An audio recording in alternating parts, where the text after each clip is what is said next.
Hello!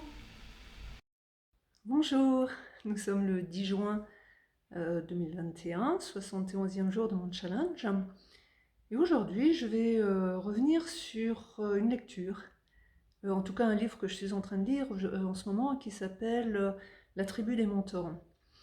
Et je crois que je vous en avais déjà parlé, mais il y a, on va dire, un chapitre qui a attiré mon attention et que je voulais vous partager.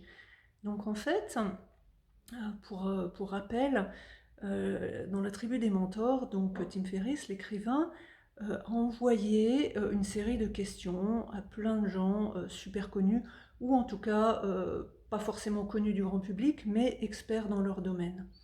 Et il leur a envoyé à tous exactement les mêmes questions, et donc il a compilé ces réponses dans ce livre. Et donc la question, et en tout cas la réponse qui a attiré mon attention et que je souhaitais vous partager aujourd'hui, finalement, est un conseil de gestion du temps auquel on ne pense pas forcément. Et donc la question en l'occurrence, c'est, depuis ces 5 dernières années, à quoi dites-vous non plus facilement? Et cette question est quand même très intéressante dans le sens où, eh bien, ce n'est pas facile de dire non. Je crois qu'on a déjà évoqué le sujet. Euh, On a toujours peur de blesser, de fâcher, de ne plus être apprécié à sa juste valeur, d'être jugé si jamais on dit non. Et pourtant, en termes de gestion du temps, il est très important de savoir s'affirmer et de savoir dire non.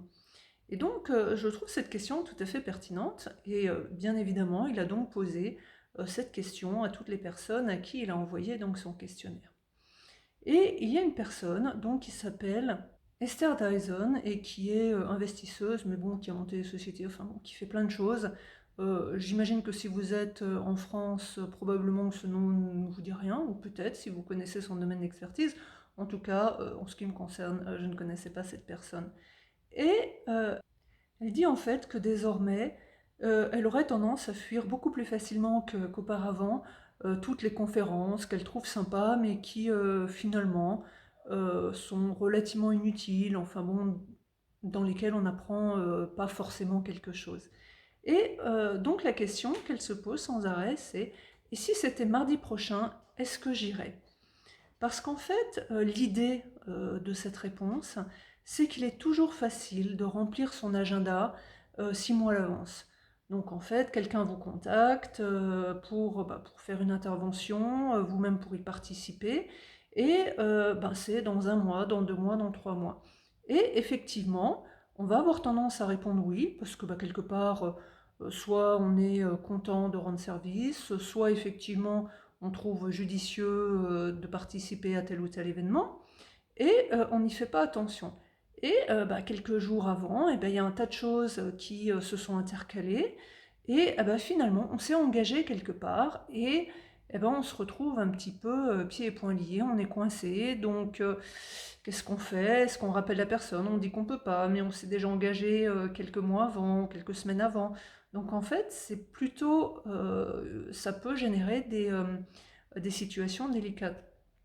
Et ça me rappelle d'ailleurs, dans la méthode Access Consciousness, hein, qui est en fait une méthode thérapeutique, où on nous dit justement que quelque part, même si on s'engage sur quelque chose, eh bien on peut très bien revenir sur cet engagement parce que nous sommes la personne prioritaire et nous devons toujours rester la personne prioritaire. Donc ça ne sert à rien, finalement, à la dernière minute d'aller quelque part, ok on s'est engagé, mais si derrière c'est pour être pas bien, si c'est pour être malheureux, si c'est pour y aller par force, si c'est par obligation, enfin bon, quelle que soit la raison qui fait qu'on y va quand même, on n'a pas envie d'y aller, et bien quelque part on se renie. Et là, en fait, hein, ce qu'Esther Dyson disait, c'est que finalement, elle ne peut pas savoir 1 mois, 2 mois à l'avance où est-ce qu'elle sera. Donc à chaque fois qu'un événement ou quelque chose arrive, eh bien, elle va se poser la question, et si c'était mardi prochain, parce que là on n'est plus sur du court terme, est-ce que j'aurais envie d'y aller? Et voire même sur un laps de temps beaucoup plus court. Et si c'était après-demain, est-ce que vraiment je peux y aller? Est-ce que j'ai envie d'y aller? Alors, pourquoi aussi ce conseil a retenu mon attention? C'est parce qu'en fait, parmi toutes les personnes qui ont répondu à ce questionnaire, il y a également une autre personne qui a répondu la même chose et qui dit que, quelles que soient les circonstances, cette personne ne s'engage pas au-delà de 2 jours. Donc, qui que ce soit qui lui demande de faire des interventions, qui lui demande de participer à quoi que ce soit, eh bien, elle lui dit, écoute, tu me rappelles 2 jours avant et on verra si effectivement je peux me rendre disponible. Ce qui lui permet d'être beaucoup plus flexible et de pouvoir mieux réagir en fonction de ce qu'il a vraiment envie de faire. Donc après, évidemment, c'est pas à la portée de tout le monde parce qu'il y a tout de même un tas de choses que l'on doit préparer à l'avance et qui nécessitent du temps de préparation. Mais après, il faut reconnaître qu'il y a beaucoup de choses pour lesquelles on s'engage qui ne nécessitent absolument aucun temps de préparation.